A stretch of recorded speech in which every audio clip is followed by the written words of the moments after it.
Today's Toy Spot, we're having a look at the Playmates Toys Teenage Mutant Ninja Turtles April O'Neil.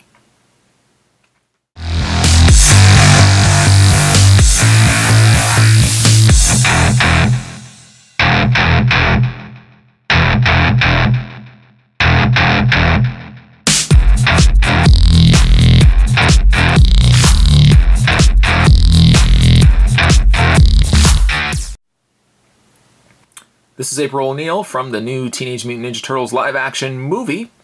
And actually, it also comes to us from the folks over at Spin Master, which, as Spot's already mentioned a couple of times, Spin Master does a lot of the distribution for Teenage Mutant Ninja Turtle figures in Canada. So, even though you're probably thinking to yourself, well, wait a minute, that's Playmates Toys. Well, yeah, it is Playmates Toys, but again, Spin Master just distributes for them. The reason why Spots has not gotten around to reviewing April O'Neil before, because truth be told, you've already seen me review all the other Turtles figures, April O'Neil was hard to find. It's funny because like the classic Turtle toys, April O'Neil flooded the shelves and you could not get rid of them. Like Toys R Us had like 24, 30 Aprils on the pegs and they just will not sell them. April here I did find at Toys R Us, but it was like one. They had tons of different Turtle toys, tons of different Turtle figures, just could not find April O'Neil until now. So that's kind of why Spot's a little behind getting April finally reviewed. The four brothers featured on the side, Donatello, Michelangelo, Raphael, and Leonardo on the side of the package there. On the back, your read-up says they were born in shadow, they live in shadow, and they fight in shadow. New York City crime rates are on the rise and innocent civilians tremble in fear. But there's a new force fighting back, vigilantes among us ready to protect the city.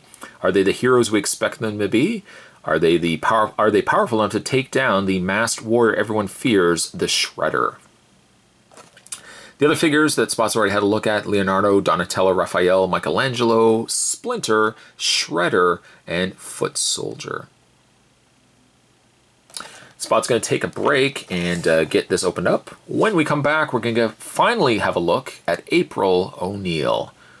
There's more heading your way, guys. Don't go anywhere. Stay tuned.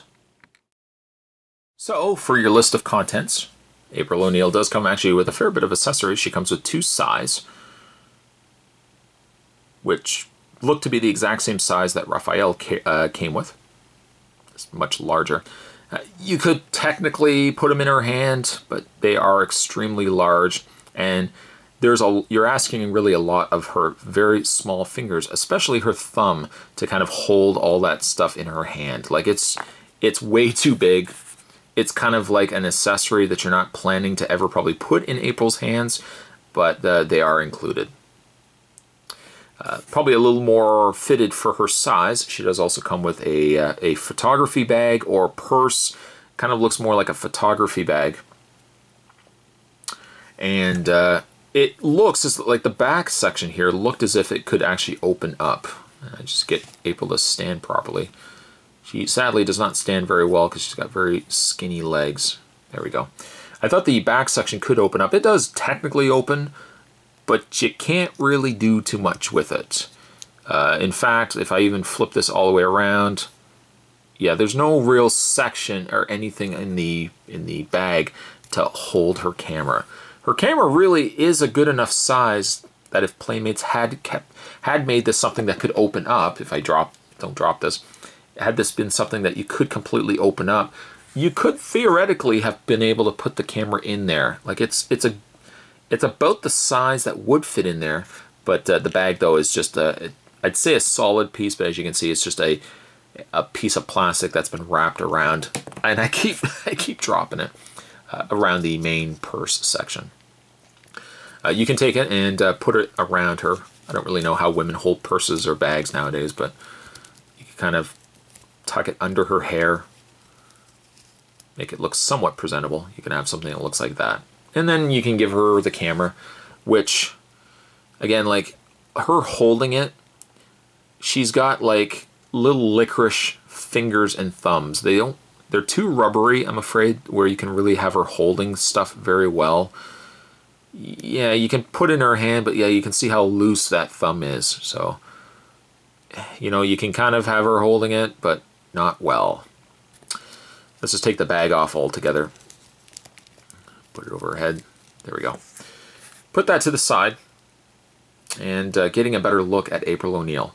Now, does she look like Megan Fox? Not quite. She looks like Megan Fox if you kind of look from a distance and squint. I'm doing it right now. Yeah, a little bit. A little bit.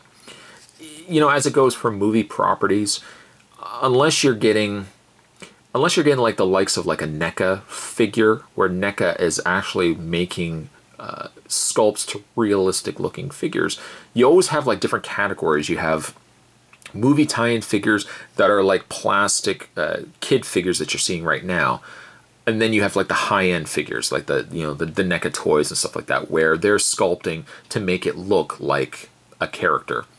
As it goes for the first category, where it's a loose representation of what the character looks like in the movie, you know, they're always subject to, do they look like the figure? Okay, maybe not quite.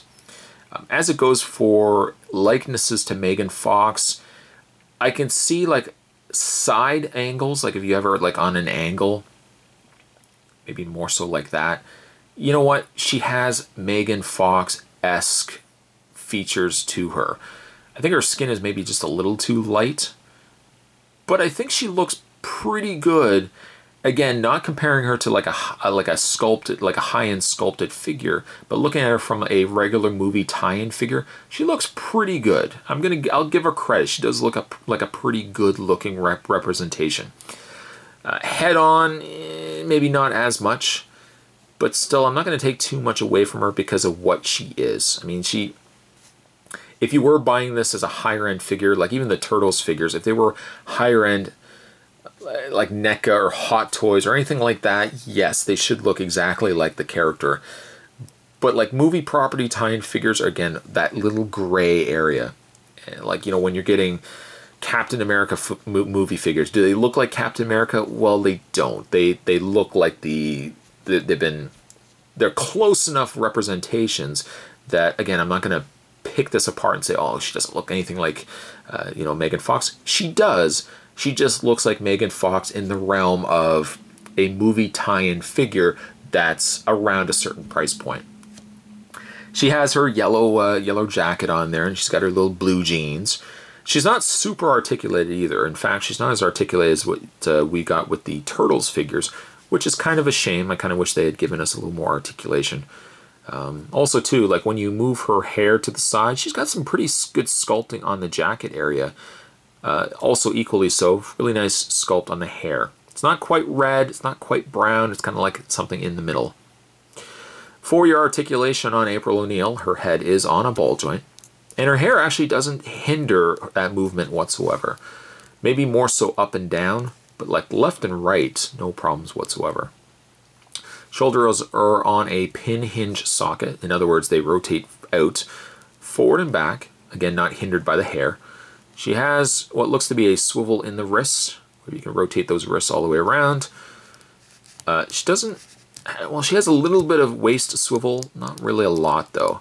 And then as for her legs go forward, back, and then to get them to go out, you have to kind of rotate the leg sideways, and then she can rotate the leg out.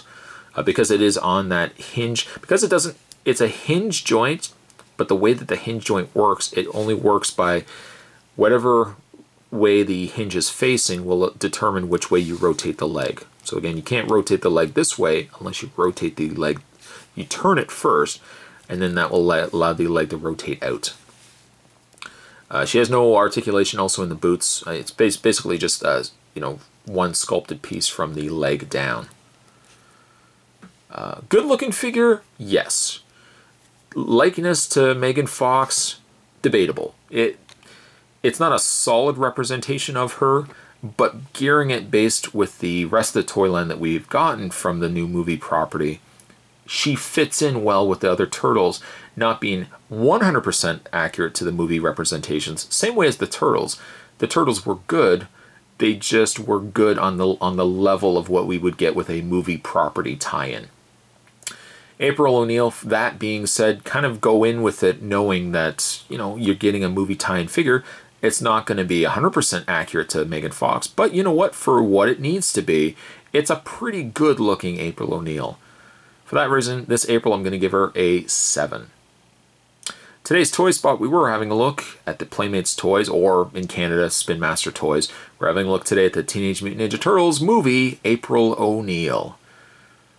Don't be going anywhere, guys. Spot's going to have more videos heading your way. As always, thanks for watching. I'll see you next time.